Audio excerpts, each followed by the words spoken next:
Now then, people, welcome back to the Just Your Football Show, and it is, of course, I'm assuming, your favourite time of the week. It definitely is mine. It's time for Before the Whistle Blows.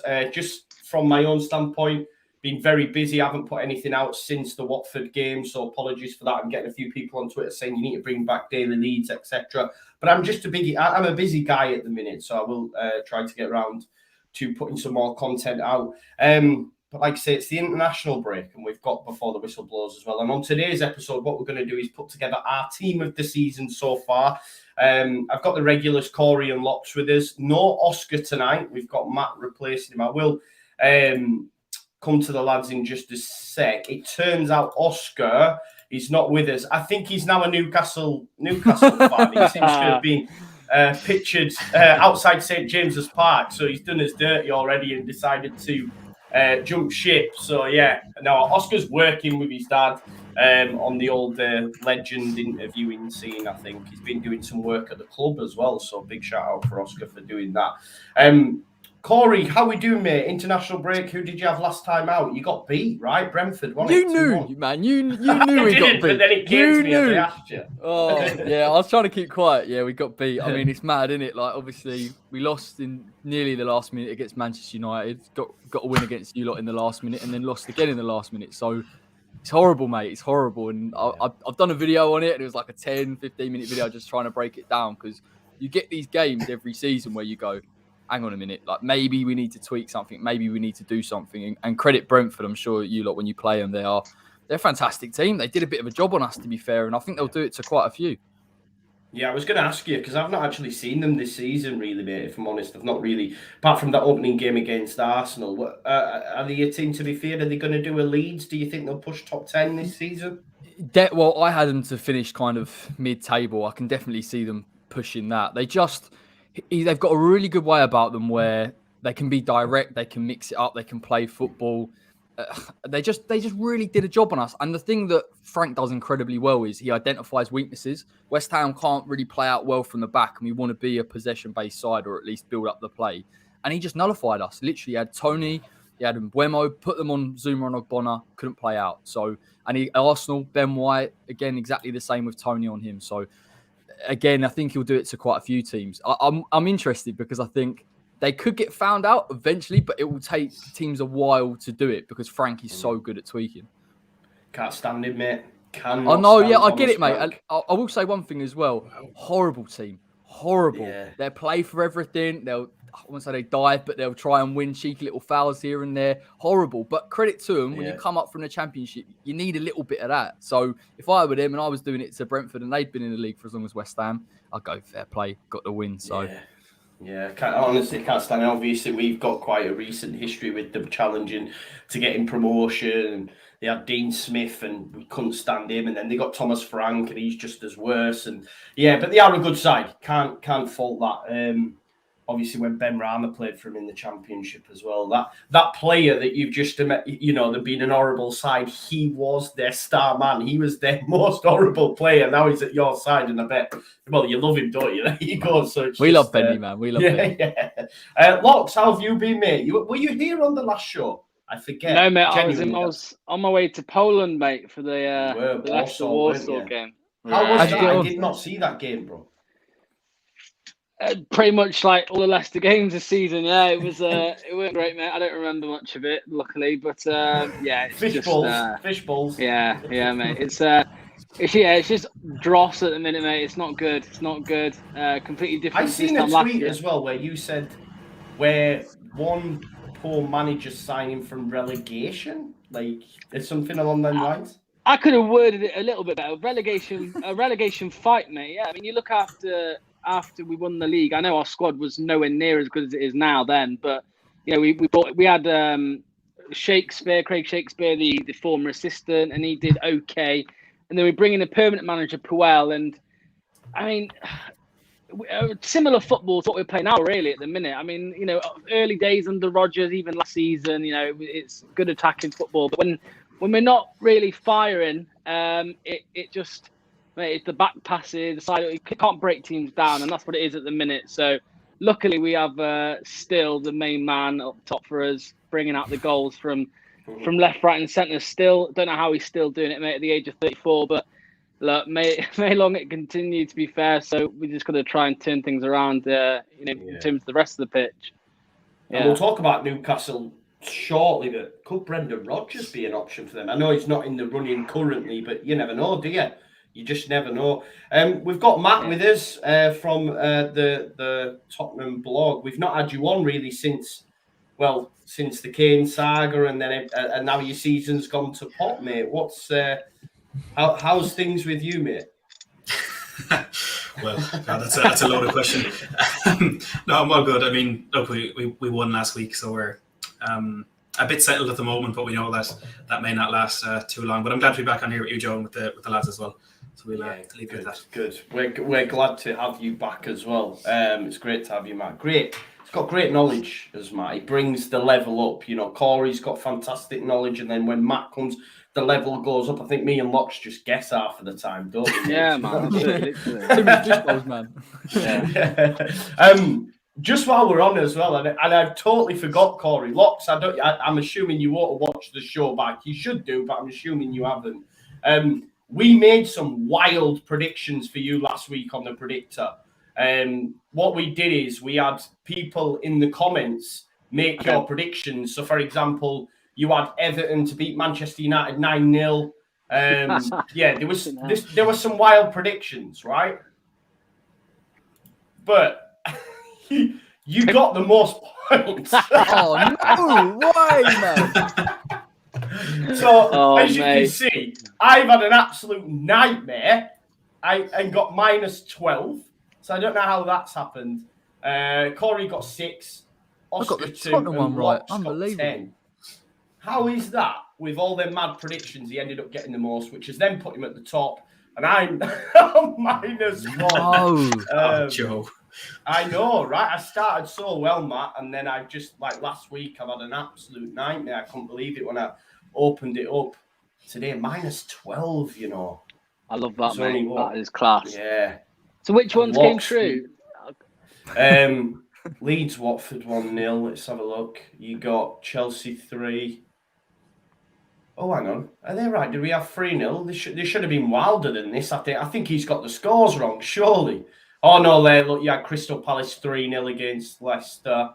Yeah. There you go. You smashed it anyway, mate, and we were just taking the fucking mic. Yeah, we'll take it, mate. We'll take that.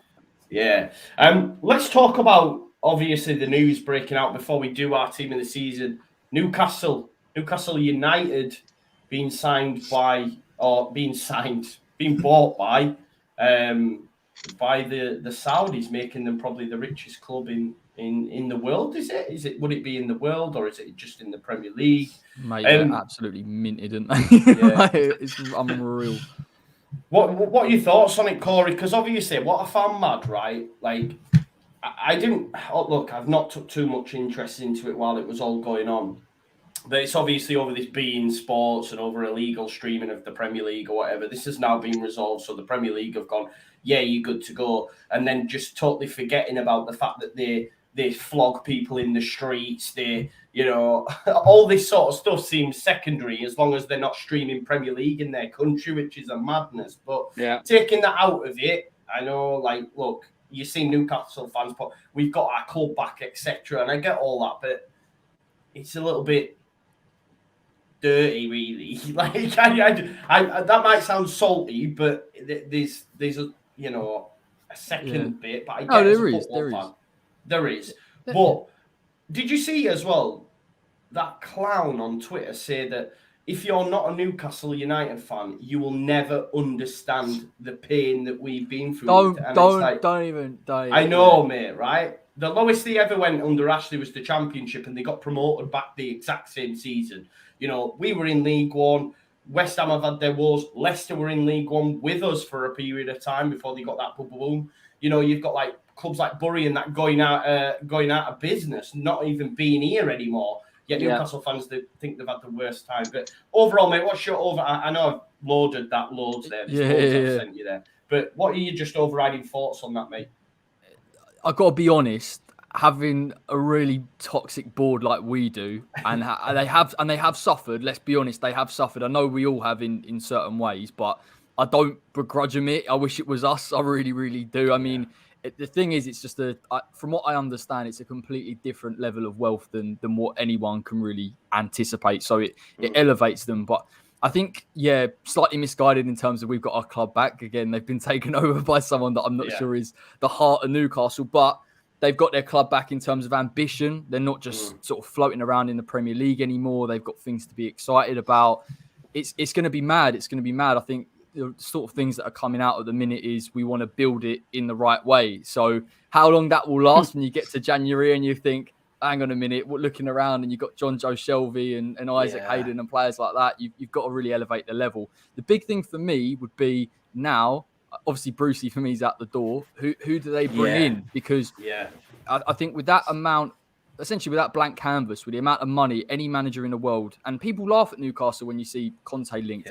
It's not that mad though, depending on how ambitious they are.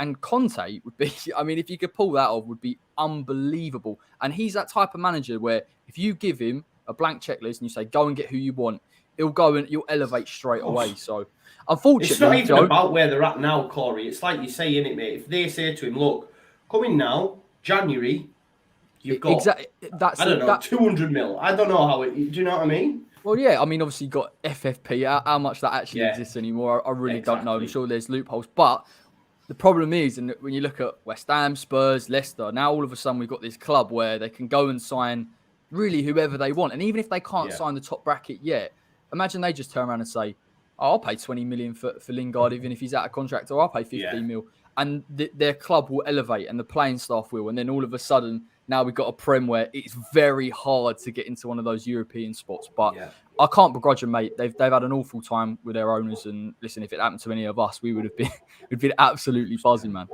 Yeah, no, for sure, for sure. Locks, how do you feel? And I guess I'll ask Matt the same question because, you know, West Ham are up there challenging for Europe. It's only really fresh. You guys have been doing it season after season now for a couple of seasons. Are you concerned at all, Locks, about Newcastle possibly getting this massive injection and you dropping further down the table? Relegation, you said, right? Yeah, well, I'm not too concerned because I think, I don't know, mate, it's a tough one. I think Newcastle, they've got to do, like we said, they've got to do it the right way. Them going spending £200 million in January isn't the right way, in my opinion. I think it will, all these big wages, big players coming into the club. If they're even, I know what Corey's saying, it's not that mad to say Conte coming over, but I don't think it's going to happen that quickly. I think a lot of Newcastle fans are getting a bit too hyped up too quick. I think they're expecting like top 6, top 4 football next season. It's not going to happen. So yeah, they need to slowly build up. I've read something about the facilities, the training ground, the youth system, or I think the focus at first I've seen. I don't know if that's true what I've read, but and that's the right way to do it. If they do it that way, you know, slowly kind of improve the facilities and all of this first, then I think that they will be in a better position going forward. I think, you know, if you go in with, like you said, 100 million, 200 million, even next summer, I don't think it's there's dangers that could come. So hopefully, I mean, I've got no problems with Newcastle fans. You know, fair play to them. I think it's good news for them. They deserve it. I think you know, the big club, Newcastle. You know, the stadium as well. So yeah, hopefully it all goes well for them. But below Leicester, of course. But I don't see them competing with Leicester for another 2 years. To be honest with you. I don't think so. No, you're probably right, mate. Like you say, a lot of people expect instant success. I remember the old Mbappe thing when it was first linked to it, and we're going to sign Mbappe and all this sort of stuff. But like you say, it'll take a good few years. I know City are up there now, but it took them a while, right? They brought in Mark Hughes, they brought in all the like Bellamy, Ireland, who else, like Adebayor, and then they moved on, and it did take them a while before they actually. You know, consolidated, as it were.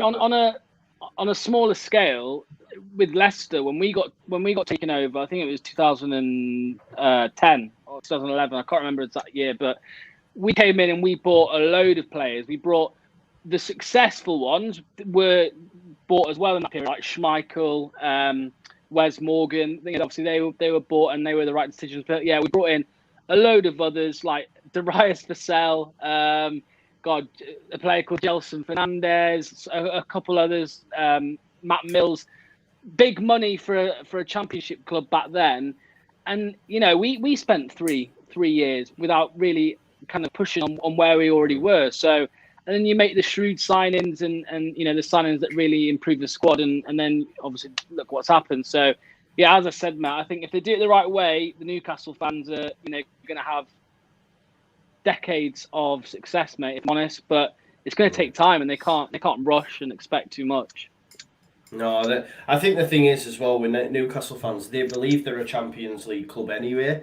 Do you know what I mean? So they now, I guess, have the acumen to back that up. But it's true. Newcastle have a better start point than what City do. Like, they're a bigger club than Manchester City. Like, Newcastle are huge. I know some young people in the chat might be like, what are you talking about? But before Man City got this money, they were never a big club. Like, I don't think anyway. I don't know if you guys disagree with me. This is the mad. I was thinking about this today because when City were taken over, yes, they've got a very passionate, loyal fan base, but they're not a huge club. When Chelsea got taken over, bro, exactly. But this is what you'll see, Joe, because you look at clubs with passionate fan bases, Leeds, West Ham, like Newcastle have that passionate fan base, they do. And even if the success isn't there immediately, that there's going to be 55,000 Geordies there every week. And when they do, and you imagine with the money, they will get to that top four and they'll start competing or whatever. It will be different for us to see because normally when we see these clubs taken over, it feels a bit plastic. It feels a little bit empty. I'm sure there'll still be that with some of the money that will be spent, but it will be different. So I'm intrigued. The nucleus, I agree, mate. It's like if Leeds, I agree with you completely, mate, because Newcastle are already, for me, a massive club, and I know, a lot of my friends who I used to work with, like they paid their season tickets off, but know that they'll have been straight on that phone a day or however it works at Newcastle saying, "Get it me back." Like they are a passionate lot, and look, I would never give it up, but I can sort of understand it as well because he has been a bit of a bane on the money for so long. Matt, what are your thoughts? You're a little bit more. I'm trying to think of the right word. You're a lot like Oscar in that you'll like temper expectations. What are your thoughts on the Newcastle situation? Yeah, I was going to say it's a lot of money that they have, obviously, but that doesn't necessarily mean they're going to be successful or they're going to progress the club in any way, especially in the immediate future. There are I think it's £320 billion, which is 13 times the amount of money that the Man City owners have. But I don't know too much about them. But let's say that they haven't been in football before, and this is their first venture into the sport. It's great to hear, as Locke said, that they do want to do it the right way. They want to invest in the youth academy. They want to invest in the training ground. But there's nothing to say they know how to run a football club. They're obviously incredible businessmen, but do they know exactly what needs to be done in order to get the things right? Building a fantastic squad there could be easy. To some extent, when you have a certain amount of money. I saw something they can spend £190 million next summer without selling players based on their revenue streams and all that stuff. But the structure in the club between the squad and the owners, in terms of a director of football or a head of a youth academy, whatever that is, they might have absolutely no experience in doing that at all. And now there are also reports coming out that they may be interested in buying Inter Milan from the Zangs, who are in a horrific situation as well. So it is somewhat realistic they could end up owning Inter Milan as well. Then you run the risk of them kind of spreading their wings too far and having so many different teams under their blanket that they could lose focus on Newcastle, where there has to be a lot of work done there in comparison to Inter Milan, who they already have in a Champions League level and already competing for another title in this area. There's nothing to say Newcastle is the main thing for them going forward. And again, even if it is, they just may not have that experience in football. And there are those Newcastle fans who are out there saying they're saving their wild card in fantasy football to get Mbappe and this and that. But I was watching a stream a while ago about these fans, and they were saying they're not expecting, like we were saying, to get in the top four next season or the season after. It will be a long process, and I feel like it will be a much longer process than what Manchester City had. And I do understand what you're saying, in that Newcastle are a bigger club now than City were back then. But if you take a look at the standard of football at the top of the table back when City were doing it compared to what's happening now. I mean, the City, Liverpool, Chelsea, United teams of now, I think, battered the teams that were there back in 2011, 2012, winning those league titles. I mean, with all respect to the teams who won it, that title that Ferguson won in 2013, he had, 3-4 players that would get into a top-level team now, that team that Mancini won the league with as well. I think the standard is just completely different, and there's a lot more work to be done for Newcastle to get to that level. And look, it's possible, of course it is, the money is there, but a lot more needs to go right for them between now and then in order to achieve that, I think. I think we're all definitely on that Steve Bruce is not going to be the man to do it, right? Then he's not going to be spending the money in January, is he? For sure, you know what I mean? He's sitting at home now waiting for that phone to ring because he knows Amanda Staveley's ringing up and saying, "Look, Bruce, it's time to go, mate." But he might get a fat payout. You don't know. You really don't know. Yeah, I feel a little bit sorry for him, you know. Yeah, I do feel a little bit sorry for him because he's a Newcastle fan as well, and they all hate him, don't they? And I don't know. What do you want him to do? You're not going to walk away from a job. I know. I don't know. I feel a bit sorry for him. And like you say, he'll be first to go because it's like get fans on side straight away. Right, Bruce gone. Be interested to see who they got because I think it's Conte, Gerrard's in the running as well. So. Lampard was in it as well, mate. Is he? Oh, Lampard would love that one. You'd love Lampard to be back in the league, wouldn't you? They can have Nuno if they want. Hey? They can have Nuno.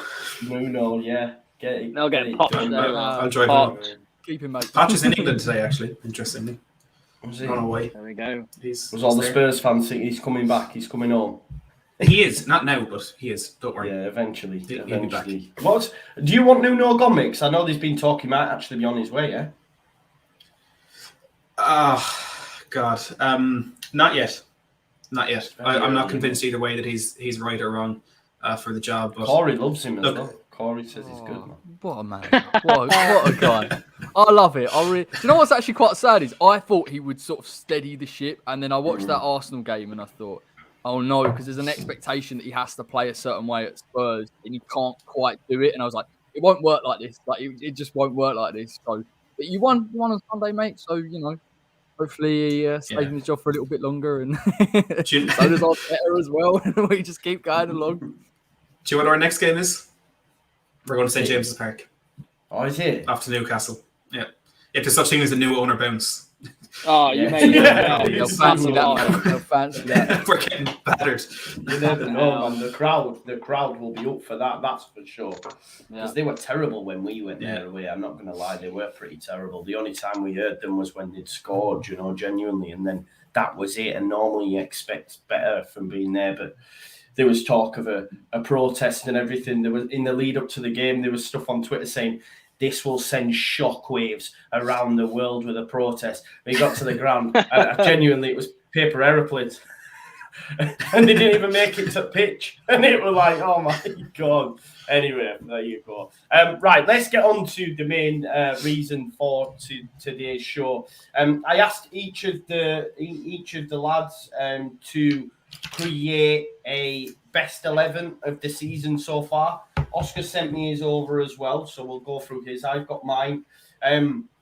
So we'll start from goalkeeper, work our way up, and then put it together. Obviously, we don't all have the same players, so we can have a chat and a debate about who's going where. So, and guys, people in the chat, anyone we're not mentioned or anyone you want to throw in, please do as well, and we'll also debate that while we're on as well. So we'll start with the goalkeeper position.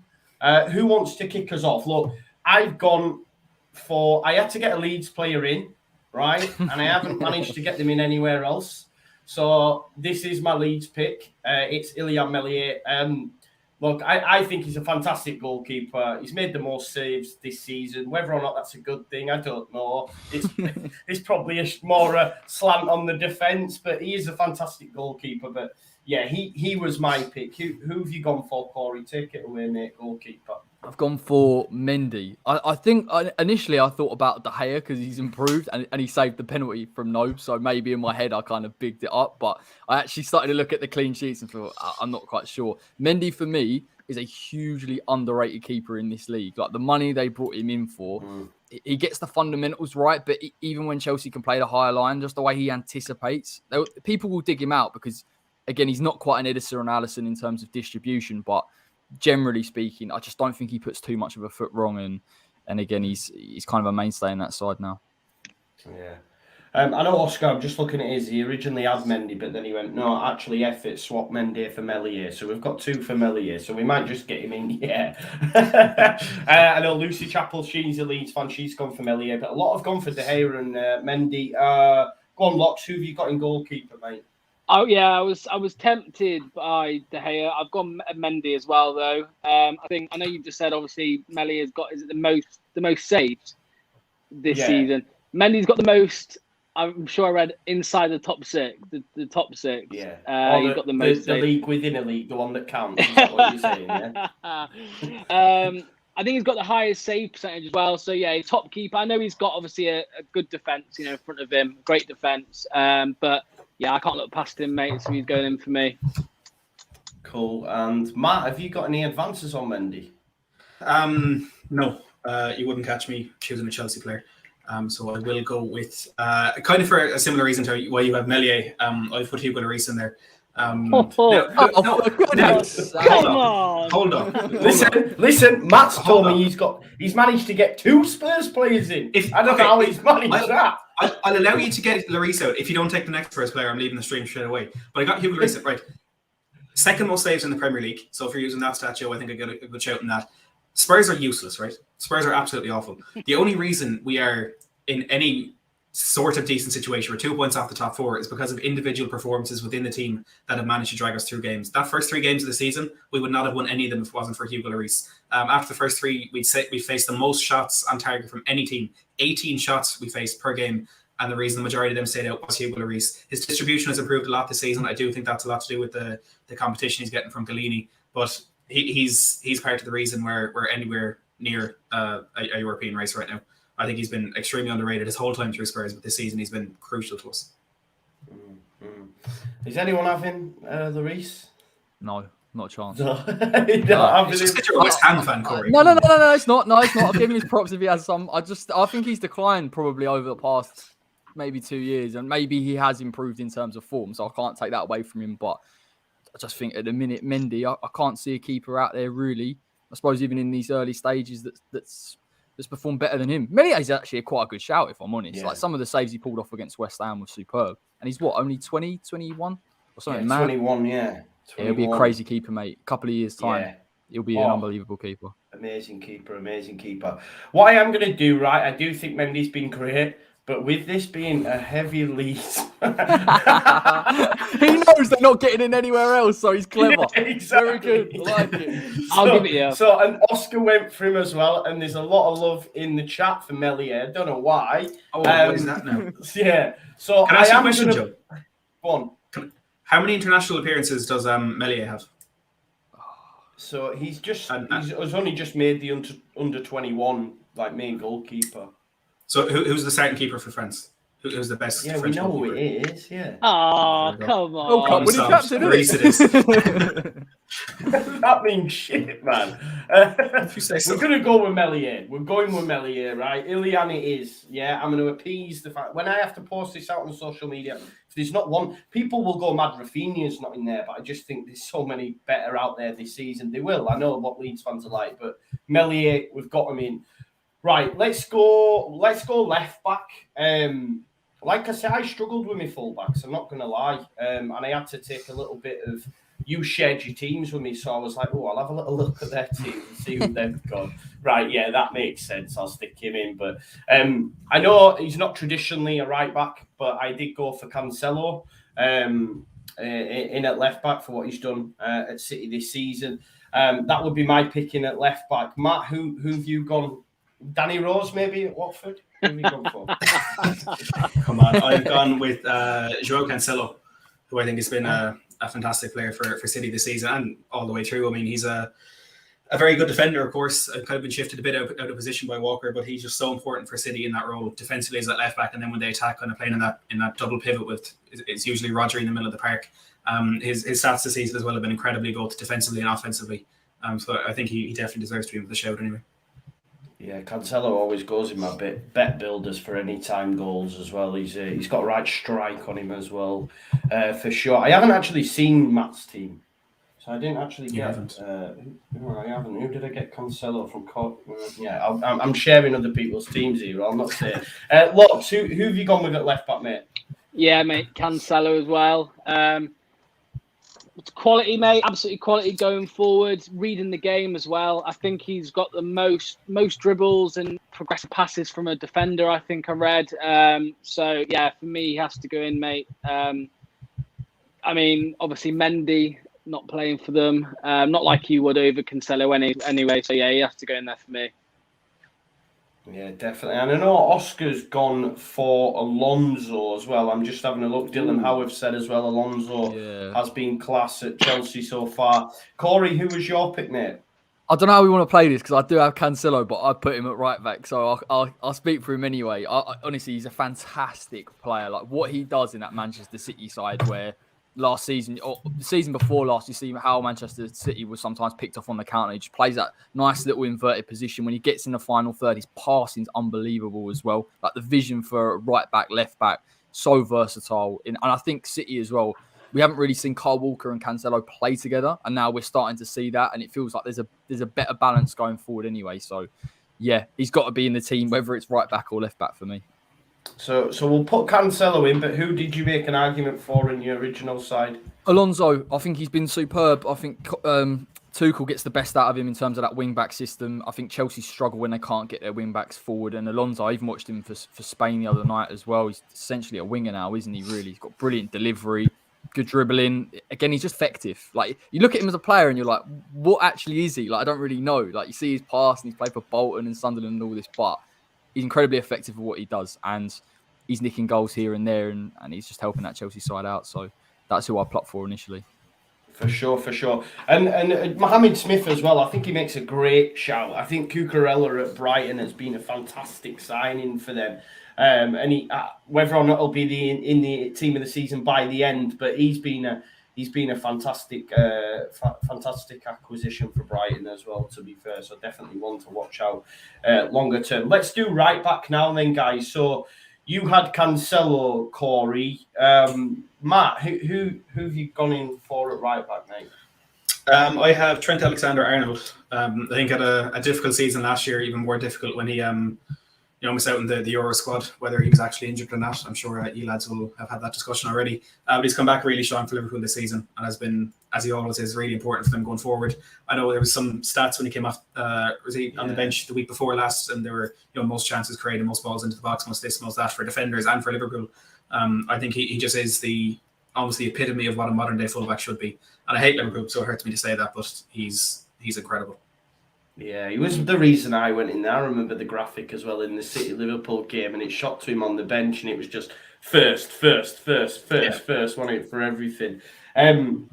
Tiny Doc's gone for Reece James. Oscar's gone for Livramento at Southampton, obviously just signed from Chelsea. Locks, who have you gone for, mate? Yeah, Trent, mate. Trent, a generational talent. He's thrown about a lot, that word, but yeah, definitely for me. Like Matt said, last season obviously had issues, like a lot of the Liverpool squad. But obviously, what you were saying about those stats, first in chance creation, I think he's third now, but the two ahead of him have played 2 more games. So, and obviously, a low behind him have played 2 more games as well. So yeah. Interesting to see him in that midfield for England not too long ago. Whether he plays there in the future for Liverpool, I'm not sure. But yeah, at the moment, at right back, he's definitely in the team of the season so far. Definitely. James Saunders has said Matty Cash at Aston Villa. I've not seen much of Villa. Mohammed says, yeah, Livramento is a decent shout. Let's talk about centre-backs. Who wants to take us away? Who wants to go first on... just do one. Do one. Who would you give the biggest shout for, Corey, out of your centre-back pairing? I'll give him a shout because I think the other one's probably... I think Rudiger's a fantastic centre-back, right? I just think he's elite, seriously elite. And a couple of years ago, he was with Spurs, West Ham were looking at him. He was out in the cold. He's perfect in the back three. He's aggressive. He wins the ball. His positioning is fairly decent. He's got that kind of... He's not a quick defender, but he's got enough about him to deal with problems. And I just think his arc in terms of improvement's been magnificent, and I think he really flourishes in a back three. I'm sure Chelsea fans who watch him week in, week out may say, well, we can play him in a back four. Sure, you can, but perfect for that Chelsea system, performs consistently as well, and I think he deserves his place in this side. Yeah. I have gone for Rudiger as well. I have picked Rudiger. I'm a massive fan of Rudiger. I think he's so underrated as well. I don't think he gets the praise he should do. For me personally, he's one of the best centre-backs in the league. I think he's just class, man. And he just screams leader to me as well. Like, whenever I see him play, I just think he's... And also, I think he was the whistleblower on the Frank Lampard stuff when it all got leaked about him being rubbish and all that. So he gets props for that as well, does Rudiger. I think he was the one that said a load of stuff to the Athletic. I think. Anyway, I might be wrong. Locks, who have you got, mate? I've got Rudiger. I've got Rudiger as well for the same reason you mentioned, but I've gone with another one. I've changed it since I sent my team over. I've changed it slightly. Gone with a bit of a bold one. Duffy, mate, from Brighton. Oh, okay. I think he's been class, mate. I think he was on the bench for Celtic last season, I believe. Yeah. Obviously Ben White going to Arsenal, and I think he smashed it so far, mate. To be honest with you, like Brighton have in general, most aerial duels won, like second most clearances. So. Yeah, I think if anyone in that Brighton team deserves to be in the team of the season so far, because I don't really think any of the others are getting in the team, I'm going with him. Yeah, nice. So you've got Rudiger in there. We'll put Rudiger in there, I think, on first look, just with the amount of people. Yeah, I've got him as well. Yeah, Rudiger. Oscar's got Rudiger as well. Matt, who have you got, mate? Well, my main shout would have been Ruben Diaz for Man City, but I think we put Rudiger in that first spot. There's another one that McAllister has actually just mentioned it in the chat. Joel Matip, who I think does not get half the credit he deserves for what he does at Liverpool. And I think a lot of people's response to that would just be absolute laughter because he's just kind of seen as this walking meme. But I think he's an incredible defender, and his experience, I think, alongside some of the players that he played with last season, especially, but this season, and helping Virgil van Dijk settle back into that team after so long on the sideline. I think he's the clumsiest, best defender I think I've ever seen. That he looks like he does everything wrong, but it just always works out and goes well for him. So I definitely think he deserves to be in that team. Do you know what as well? That was going to be like my little thing. I have got Matip in as well. I know Virgil van Dijk will be in a lot of them. I get it. But like when I seen Liverpool at Ellen Road and we were battered, I just was so impressed with Joe Matip. I was so impressed with him. And he would be in there. Well, he was in there for me alongside Rudiger. Oscar's got Virgil van Dijk. Obviously, Locks has got Duffy. Matt, you've got Diaz and Matip. Who was your other one? Corey, would it have been Van Dijk? It just has to be. I find it hard not to pick him. He's so important. And I think last season, like people talk about defences and they say, well, if your defence bad, how can your attack be bad? But Van Dijk allows Liverpool to play that high line, and he's so good. Like in terms of look at him as a defender, physically brilliant in the air, reads situations incredibly well, good on the ball. Recovery pace, everything about him is an absolute nightmare to deal with. And when he's put up against the top strikers in the league, he deals with them comfortably at times. So I think he's a massive part of why Liverpool could end up being very, very consistent this season. And Matip's a fantastic shout. I think Liverpool now have genuinely got options at centre-back. You've got Konate that hasn't even really had a look in. Gomez to come in as well. So frightening in terms of that, but Van Dijk for me. And he's come back from that injury, and I think there was a lot of question marks about him. Would he be able to get up to the pace very quickly? But he's such an intelligent centre-back, and he uses his body so well that he's really shown that he's top draw. So we've got Rudiger in there. I feel if we don't put Virgil van Dijk in, we'll get absolutely hammered. Although I would prefer to put Matip in. But are we going with Van Dijk? What do we do? No. Does Matt not want Tanganga in here somewhere in defence? Excuse me, he's a right back. How dare you? Oh, God. Not one of those Spurs players was even in my mind going through this defence. What do we do, boys? VVD. Yeah, we've got VVD in it. I think if we don't go Van Dijk, we'll be that'll be it. It might get cancelled, to be honest. So we've got our backline. I'm going to share it with you now. I just need to get rid of this advert. This is terrible. Why does it keep bringing up adverts on this bloody fucking thing? Just give us a second. I'll get that shared and get rid of that. I think the goalkeeper's probably the best pick out of this back line anyway, to be fair. You went with Rice. Right. So that's his back line to begin with, guys, right? So we've got Ilia Mellier, of course, Trent, Cancelo, Rudiger, and Van Dijk. I know that when this goes out, any non-Leeds fan is going to be like, what is he doing there? But you see, in my opinion, has he been the best goalkeeper this season? Probably not, but he's going in there regardless. But he's starting to take shape. It's looking good. We've decided to go with 4-2-3-1. So I'm going to let Corey give us one of his DMs. They don't have to be DMs as long as they're centre midfielders. But yeah, go on, Corey. Have your moment. It's Declan Rice. Of course it's Declan Rice. Unbelievable player. Unbelievable. He takes his game to new levels every single season. And this season, you can take your stats, most progressive carries from a centre midfielder, most forward passes. Everyone says he passes sideways. All of a sudden now he doesn't. Making runs into the box. In terms of being a more complete midfielder, he's definitely answering the critics. The only problem is at the minute that double pivot with Souček's becoming a little bit unbalanced because Rice wants to get forward and Souček isn't really a number 6. But aside, in terms of Dec's individual game, I genuinely think he's one of the best defensive midfielders in the league. And because he's adding that kind of more progressive element to his game, he definitely is. So he's scoring goals as well, right? He's not on it, and his composure in the final third and how comfortable he is. He scored a goal against Zagreb. Obviously, Spurs struggled against them last season. We made it look really easy. We did not struggle. We were battered. There's a difference. He got an assist as well at Leeds United, didn't he? It's a fantastic pass as well, and probably goes a little bit under the radar, but on the counter. So for me, yeah, it's been a joy to watch him this season. He's such a good football player, man. So he's got to go in there for me. Yeah, I mean, look, I've got Declan Rice in. Oscar's got Declan Rice in. Does anyone disagree with that? Matt's shaking his head. I know Locks has got him in there, I think. I have now, yeah. I've heard too many. I've had too many conversations with Corey recently about Declan Rice. So literally, I've only had 2, and that's too many. So I'm going to take it. I'll accept it. Declan Rice is in there.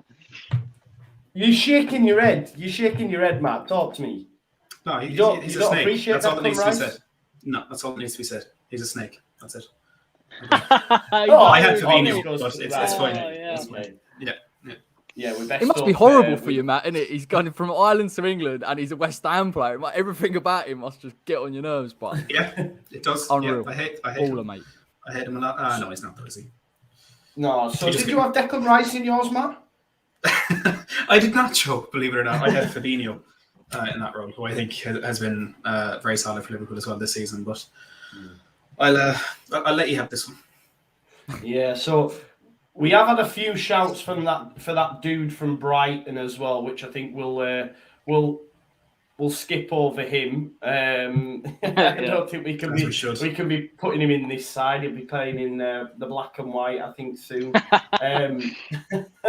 So I know Oscar picked him. I think maybe a few others did as well. I have gone Fabinho as well, you know. At Liverpool, I've put Fabinho alongside Declan Rice. I think he's been unreal for Liverpool this season. Absolutely bossed it at Ellen Road, and obviously I speak a lot to the guys at the LFC day trippers and stuff, and just see them waxing lyrical about him week in, week out. Obviously they see him all the time.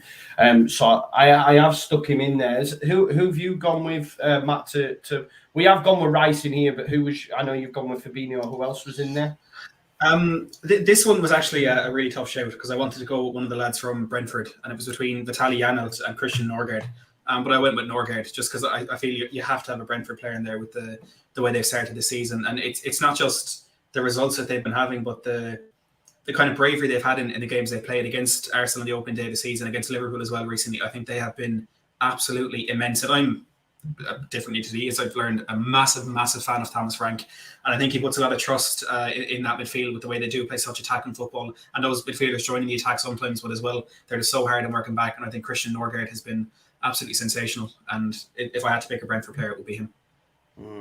There's a lot in the chat for Kante, Decore, Everton. I know we haven't seen much of Kante this season, really. Jorginho, I think, is a shout.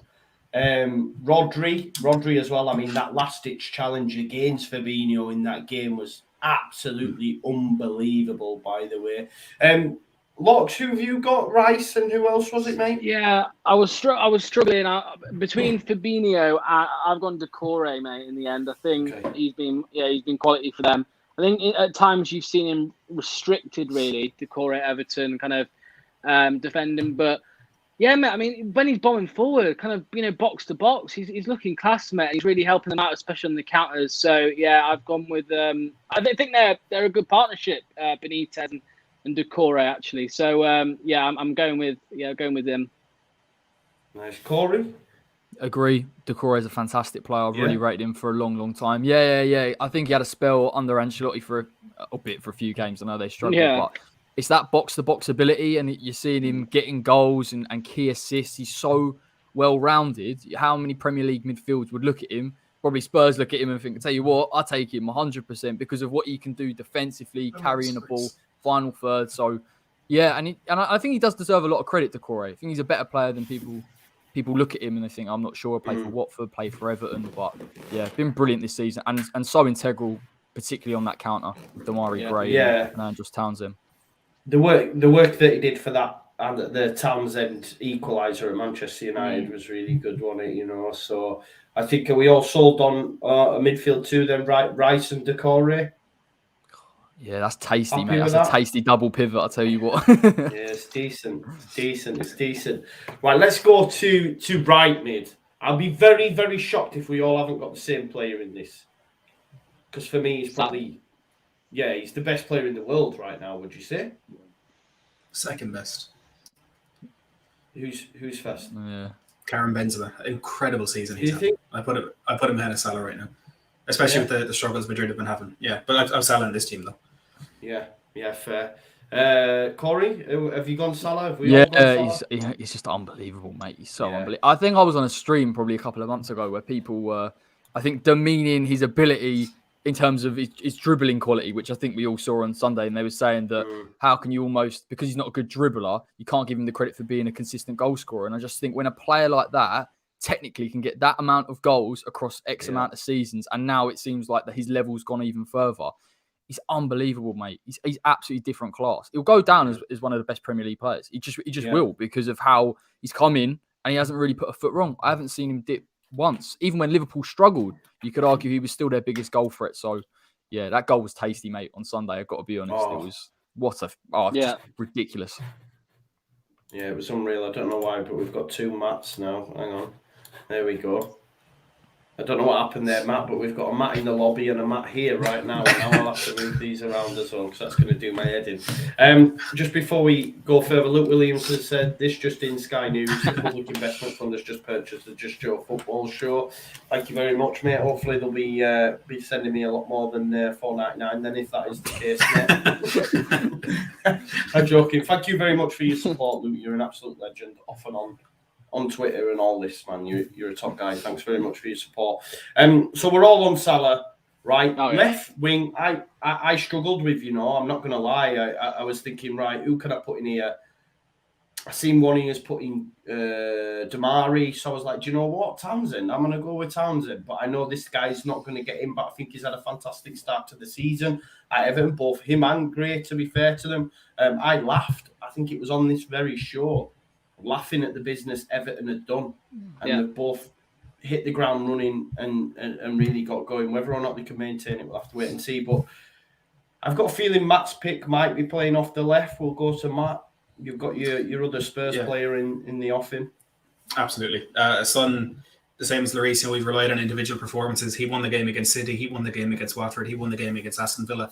75% of the points we've gotten this season.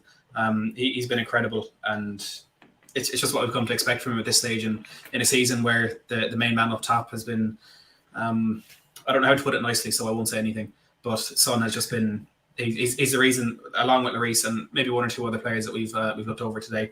I think he's just been really, really good for us. Yeah, there is Son. I think this is a good shout as well. I know, like, how many assists? 7 assists or something like that? Assists, I think.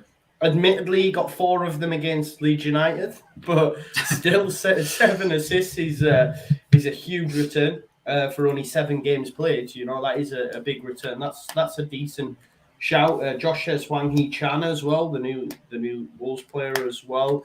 Someone's just said the lad at Wolves, which I'm assuming is Wang Hee-chan. But Corey, who have you got from the left? Yeah, I went Damari Gray. Like, he's really impressed me. I think I said, but it was very underwhelming, Everton's transfer business. But I did feel that it suited what Benitez wanted to do, and it kind of felt a little bit like, hang on, he might be able to get something out of these players. But Damari Gray's really impressed me. You know, I've seen him come off the bench at times for Leicester, and he has been inconsistent. He has flashes, but I just think he's a constant threat. He's a fantastic ball carrier, and unfortunately for you lot, that finish against you was brilliant. It really, really was. So you got to give him plaudits. 1.8 mil. Like, there'll be a lot of clubs, even me as a West Ham fan. I thought, I'll tell you what, I'll take him. He's a completely different option to what we have. So, yep, he deserves the credit. Townsend's a good shout as well, given how much stick he got at Crystal Palace and the return on the assists and the goals. But yeah, he looks to be thriving in that side now.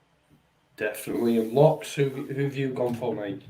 Yeah, I mean, I sat here 3 weeks ago on Before the Whistle Blows and I slagged him off. But yeah, Damari Gray, mate, 3 goals, 1 assist. And that's not it, is it? You know, again, we spoke about the counter-attacks with Everton, Decore helping out Damari Gray as well. So, yeah, he's been brilliant, mate. It's not going to last. He's not going to be anywhere near, the team of the season at the end. He's not going to be there.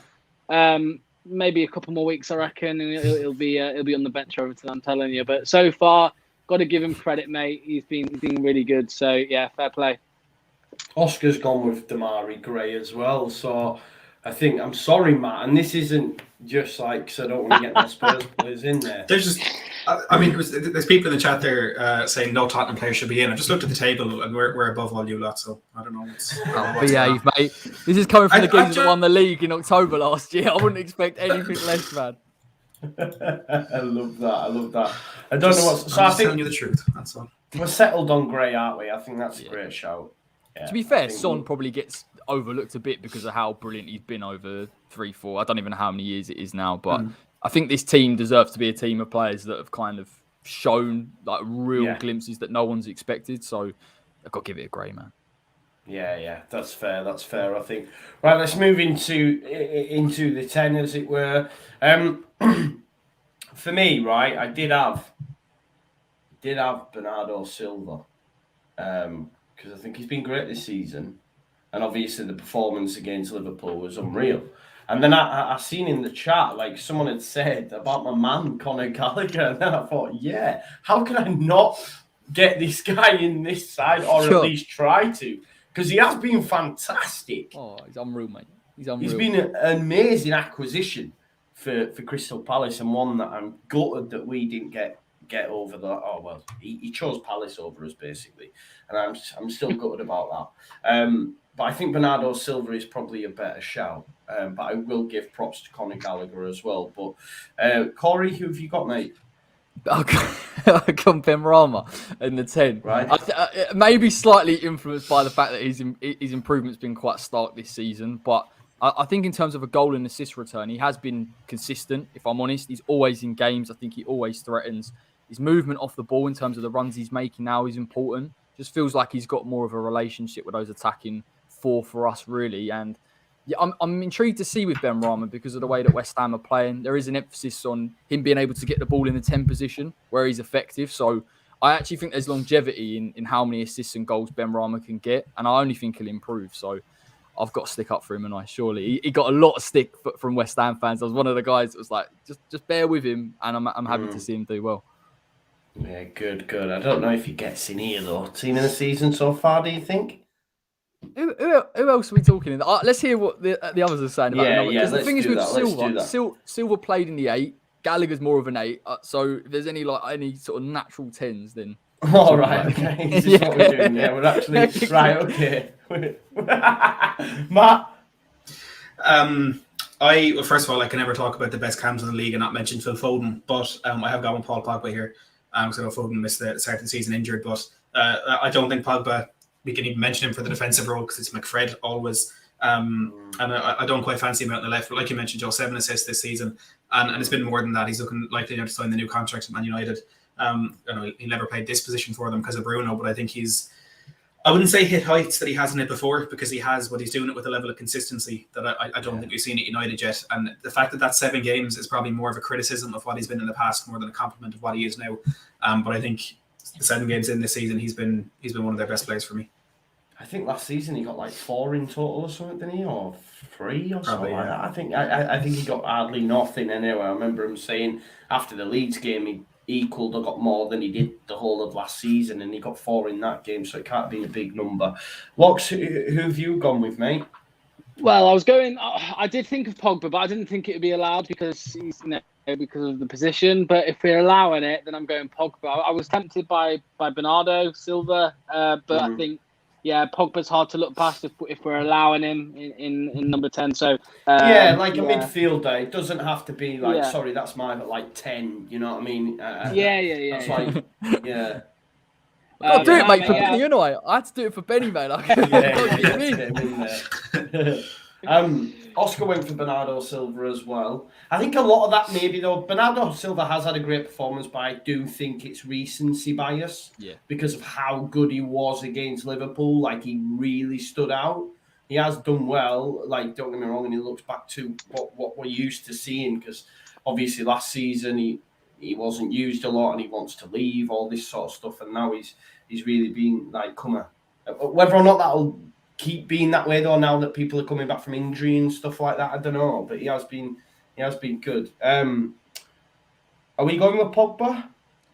I'll have Pogba. I will consider Pogba because I honestly think he's a phenomenal football player. When you can unlock him in a certain way, definitely you get the best out of him, and his vision, his passing range it's just disgusting, mate. So and 7 assists in 7 games, albeit people will level. It's slightly inconsistent because he's notching X amount of assists in certain games. Yeah. I still think across the course of the season, if he can get a few more of those, you're talking about the top playmaker in the league. So, I'll give him credit. And he seems a little bit rejuvenated, I feel, Man United. Like, I've heard things saying that he's obviously feeling more positive. You've got Ronaldo, Varane there, and Pogba does kind of strike me as a guy that it does have to be going for him a little bit for him to turn up. So, I'll give him that. Yeah, that's fair. Let's put Pogba in there. I know he's a Man United player and that, but when he's on it, he's just different gravy, man. He's different gravy. Like the telepathy that him and Bernardo Silva have when you do watch them, and it's tough, but they're just, I don't know, it's like he just knows where he's going to be and that. Do you know what I mean? The first time, bam, and it's on the end of his boot and stuff. Do you know what's mad though? Is like he's performing well in an Ole Gunnar Solskjaer side. That there's no real pattern of play there. When you watch him for France, he has Kante alongside him. And he knows he can play an inch-perfect ball over the top of defensive lines because he's already got Griezmann and Benzema there, and the movement's absolutely ridiculous. So, it'd be a worry if they do get rid of Ole, because then I'm thinking, hang on a minute, it'll get even better. I think that's one thing that is it's probably the worst thing about Pogba's play is that he does kind of rely on the players around him a bit too much. Like, you have players like you might mention Kevin De Bruyne, Harry Kane when he's on form. He can get into any team and you'd expect him to do well. Whereas there was one game in France, I don't remember if it was at the Euros or before the Euros, but he played with Rabiot in midfield and he looked absolutely useless. So he kind of does need that kind of anchor and the support around him more than you would hope out of a player of his quality. But like you say, when he's on it, one of the best in the world. Yeah, for sure. Right, let's go with the striker then. I've been waiting for this for ages, mate. I'm ready for it. Let's go. I know it. Right, okay, so we know where we're at. Yeah, you've both got a pick each. I know which side I'm on. Matt, who's your striker, just out of interest? Let's just say this is the only time I'll ever agree with Corey. Okay. So unreal. Locks, come on, put forward your argument for your man, will you? Mate, he's a top goal scorer. What else do you want to hear? He's scored the most goals out of any strikers in the league this season, mate. So for me, he's in there. I think last season, a little bit worrying with Vardy. It looked like he was finally kind of losing his touch, losing his shooting boots as well. But looking back on it, mate, it was just that Iheanacho was taking over for a few. Just giving Vardy a little rest, mate. Vardy's back at it now. I think a lot of big chances wasted last season, but this time he scored 6 goals so far in 7 games with limited number of chances as well. He's not getting anywhere near amount of chances he got last year. Really struggling. The rest of the team really behind him, but mate, he keeps performing. 34 years of age. He's looking as clinical this season as he ever has. So yeah, mate. I mean, I know why Corey wants to go for him, and maybe West How Ham. many assists has he got? He's got the one, mate. He's got the one. One, But I mean, okay. I'm just playing Oh, he's a devil's goal advocate. scorer. He's a goal scorer. Mate, I'm just a goal scorer. playing devil's advocate. All I'm saying, mate, is we're playing with the one striker up there, and Vardy's the goal scorer, mate, and he's getting them goals at the minute. So I can't look past him. I think he deserves to be in there. And yeah, mate, the king, Vardy.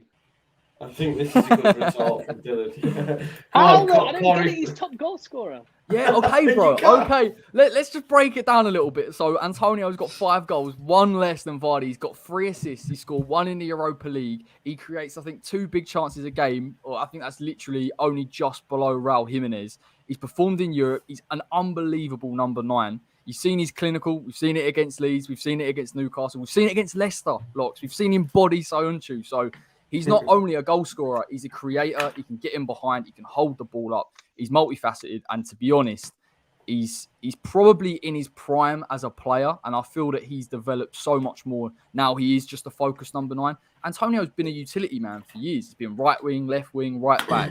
Just allowing him to concentrate a little bit more on that central role.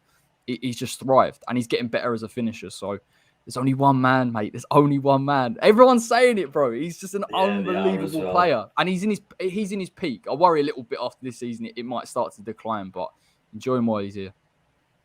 I love the multifaceted. He's a multifaceted player. I love that. Take it out of your pocket. There you go. I love him, mate. I love him. He's so integral to West Ham. He's so integral. People will look at it and go, all right, he scored this goal and he's big and he's physical. He gets Ben Rama involved. The 4 nows, Bowen play off him. He's so important. And Brentford, when they negate him and he can't get the ball, West Ham's play breaks down. So it shows you how important he is. For sure. Look, I mean, the chat's all week, Corey. I've got Antonio. Oscar's got Antonio. Matt's got Antonio. Like, you're gonna have to give us something, mate. If you, mate, no. Look, listen. I get it. He's been. What happened to you, big ass? What happened? He knows he was on a loser. In my head, I think it's a no-brainer for me. But obviously, everyone else disagrees. So I must be in some crazy land here, mate. I think Jamie Vardy is by far a better number 9 than Mikel Antonio. He always has now, mate. Yeah, for sure, absolutely. I love Jamie Vardy. You're making this hard for me, man. You're making this really difficult. No. Current form, Mickey for me is the most potent. He's up there with the best strikers in the league. He has to be. Do you know what I mean? It's hard because obviously if you look at your Vardy and Lukaku, it's not the same, but on current form, he's just different level, mate. Lukaku's gone off the boil, though. He'd have been a shout early doors, but he's gone off the boil, hasn't he? You could have even maybe sneaked in Ronaldo if you're looking at the goals, but I just look at strikers in this league, their ability. We saw it with Kane last season. When you can create and you can score, you become a bit... And I know Vardy can do that, but for me with Vardy, it feels like he'll either be that goal scorer or he'll be that creator. It never really feels like a blend between the two, whereas I think Mickey is, so... I think Mikel Antonio has to go in. Mate, I'll give it away, but still, like, if we were playing 2 up front, mate, then Vardy's in there. You know, it's a tough one because I get why everyone's saying Antonio. I understand it, but yeah, for me, I'll never let Antonio in over Vardy. You know, if Vardy was sat there with 2 goals or something like that, you know, not really performing very well, I wouldn't be throwing his name into that. But I think he's been really, really good in a very, very poor Leicester team so far this season, and I think he's going to end up winning the Golden Boot again, mate. For me, I think, you know, if we can... not Captain. Come on, bro. Have you You're seen better than how this, poor? Lux. Have you seen how poor we have been this season? If we can There's get not a chance he wins the Golden Boot. I'll bet you now. James, mate, some of the players we've got coming back from injury, right? That's going to shore us up a little bit. If we can get a bit of form together, mate, Vardy's going to carry on scoring these goals, mate, and you know he's going to do it, mate. He'll finish. I'll have a bet, tenner, 20 quid. Whoever wants let's it, do Vardy. it. I'll take 20 quid with you. Actually, I'll tell you what quid. I'll do, Corey. 20 quid. No, Vardy don't even go outscores Antonio. You know what? I don't like this because Mickey's hamstrings could go. They could go, mate. I can't get into a bet, can I? He could go off for 3 months and then it's game over already. I'm not. Nah.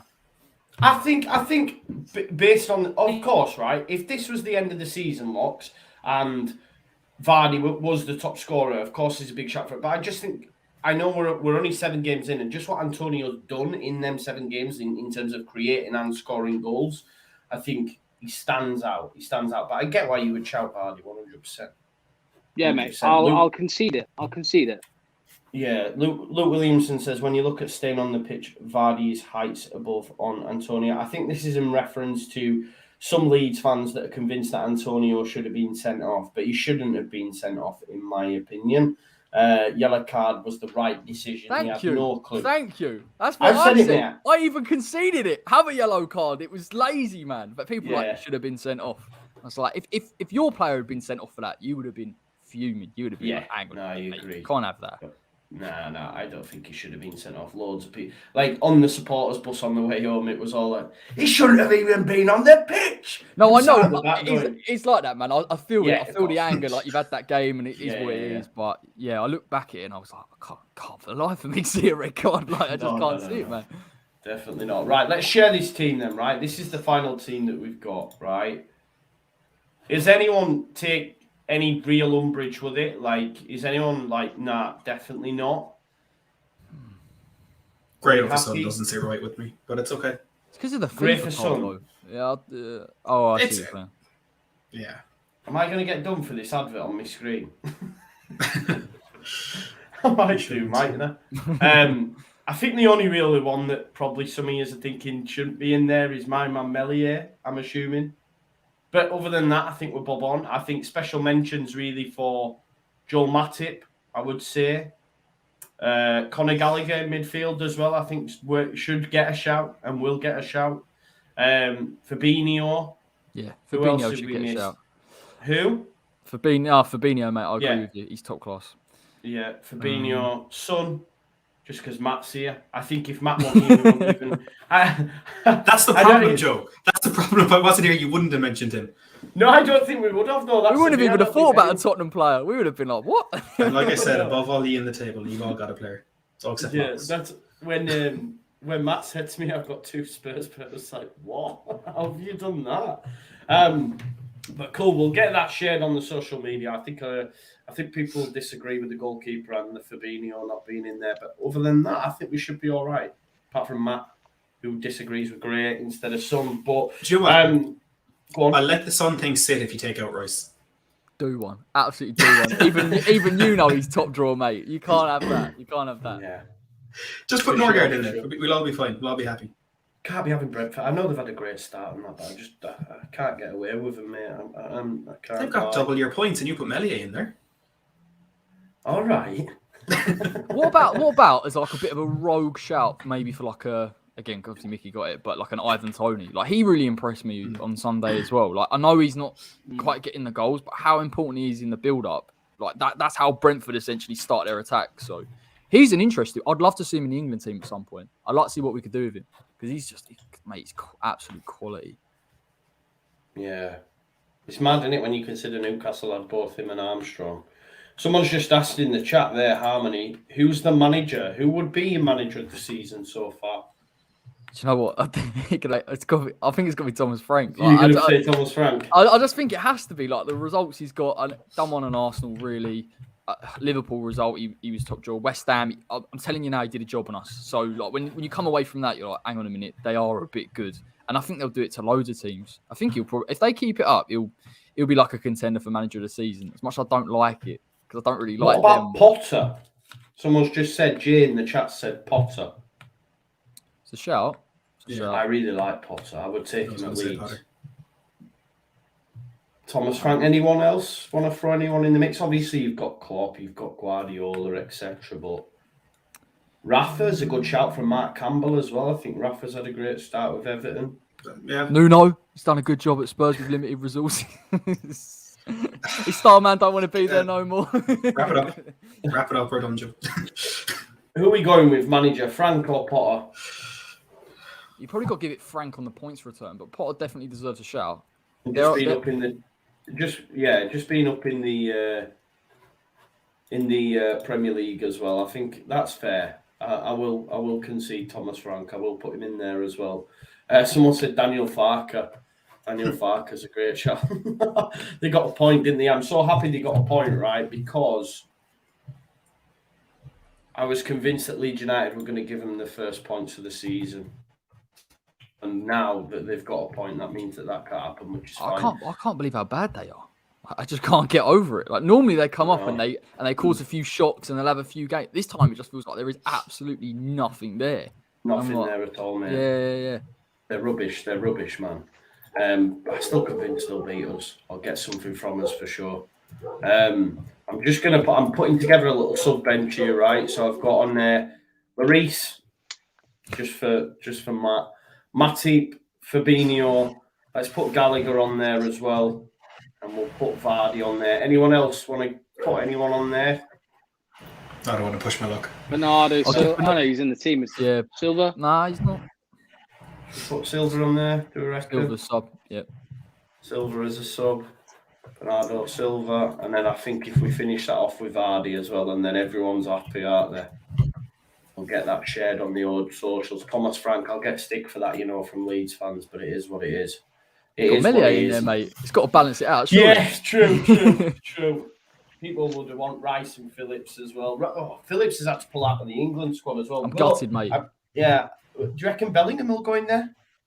I do want to see a Rice Bellingham double pivot, if I'm honest. But I'm happy. I've seen a lot of people, even after England in the Euros, criticise Rice and Phillips, and they say we still need one player going forward. I still think that you got that security there. They're very versatile players. They do allow players like Grealish to get forward. So it does annoy me, man. Like they're just two top draw players. Let them play together. I know. People here. I remember. Listen, let's be real here. I had to back the lad before the Euros. And now he's Calvin's signing a new deal basically before Christmas because he's going to be gone in about 2 seasons because he's going to go for big money. We're just protecting our asset, and people were telling me they was no good and he shouldn't even start for England and all that sort of stuff. One place he won't be going though is Manchester United. There was a lot of talk of that, weren't there? But his agents come out and rubbished it, and his family won't allow it, man. They can't stand him. So I think, Calvin will end up at Liverpool or City for me. It depends. He'd be unreal at Liverpool, I reckon, I think he'd fit Liverpool. There's something about him where I'm like, I think definitely. But again, you're like me with Rice. You just want to see him play for you for as long as possible. And what happens, I think, see Rice, it's mad because I see Calvin, Liverpool, City. I see Rice, Chelsea or Man United. Well, oh God, if I see him in the Chelsea, it's going to happen. It's going to happen with Chelsea, mate. That's the. I think I saw something saying they'd kind of half conceded defeat Chelsea, but I will never write it off. United are more likely to come in with the money. They need a DM badly, and he unfortunately fits the bill. Yeah, they need a new manager before, don't they? It's so fun watching certain Manchester United YouTubers just going into meltdown. Like, I really like them and that, like some of them, but it's just funny watching them react, man. It's just brilliant, man. Ollie Tax is real. It's brilliant. It's been a great show, guys. I will share that all out on social media. Thank you for giving up your Thursdays, as you always do. After, we'll be back next week, which will be Game Week 8 preview. And then when we return from the international break, we're going to be doing a show on a Monday, which is going to be reviewing the weekend's games. And then we're going to be doing a Thursday show previewing. So it's going to be twice a week. For your Before the Whistles Blows content. We all enjoy doing it when lots can be asked. I know Corey enjoys it. Matt, whenever you want, mate, please get in touch. I know you've got a couple of days off work and whatnot, but if you're never not working, just give me a shout. Oscar will be back with us as well. Matt, what have you got coming up on the Tottenham blog? What can we expect like between now and the return of the football? Anything? Not much, to be honest. I'm hoping I take a bit of a step back from that at the moment, which is convenient timing. But if you want to follow me on Twitter at MattHaysTHFC, you get a lot of things that you can retweet for laughter. Because I'm not because I'm funny, it's because of my horrible football opinions. No, Matt's the knowledge. Make sure you check him out, and do check him out on YouTube because he will be back soon. I'm sure of it. Corey, what's going on? I'll tell you what, Corey. I was actually listening to Square Ball. I don't know if you've listened to it. Yeah, I know what you're going to say. I think the propaganda thing. Is it when they? No, I saw one where they took a podcast intro and then they started, taking the mick out of it, and it just made me laugh. Like it was just funny, man. I love it. Yeah, Good they're banner. brilliant, honestly. They basically, after we've played an opposition team, they'll then go onto YouTube and find all the opposition reactions and obviously play them through. And the way they did the Cockneys, you know, how I would say, you slag, they were just doing all that. And it was an intro on one of your podcasts, I think, the West Ham Way. I was listening to it going, oh. Yeah, it's funny, man. He was saying you couldn't have got it sounding more Cockney if you tried or something like that. Do you know what makes me laugh? It's funny because from the outsider, you're like, what the hell is that all about? But for us, it's a bit kind of like, it's just a bit normal. Like, it is a bit gimmicky, don't get me wrong. But it's not. Whereas you look, who do they think they are? Like, what are they playing at? But yeah, I did it, mate. Someone tagged me in it. It was very funny. Yeah, man, they're funny guys. They're funny guys. What have you got coming up on the West Ham Way during the international break, mate? So I'm trying to do a kind of. It's tough to do like a kind. It's not really a mid-season review. Like you do a review after 7 games, but I did a breakdown of the Brentford game, which is quite interesting, and then just talked a little bit about our most improved players so far. So essentially, Mickey, Bowen, and Ben Rama. Probably will do a show at some point, and then I just hate the international break. I might just keep an eye out for Declan Rice, but other than that, mate, I think it'll be pretty quiet until next week. Yeah, I'm the same. I think I'm doing a watch along on Saturday evening for the England game, just to fill up the old content. I've been pretty quiet on it, but that's what. Locks, you've got a new channel, Locks in the Box. Yeah, you've done a video with Corey. I'm still waiting on my shout, but there you go. You haven't even bothered to ask. No, it's coming soon. Yeah, it's coming soon. Yeah. If it's anything football related, don't bother me. I ain't got Scooby.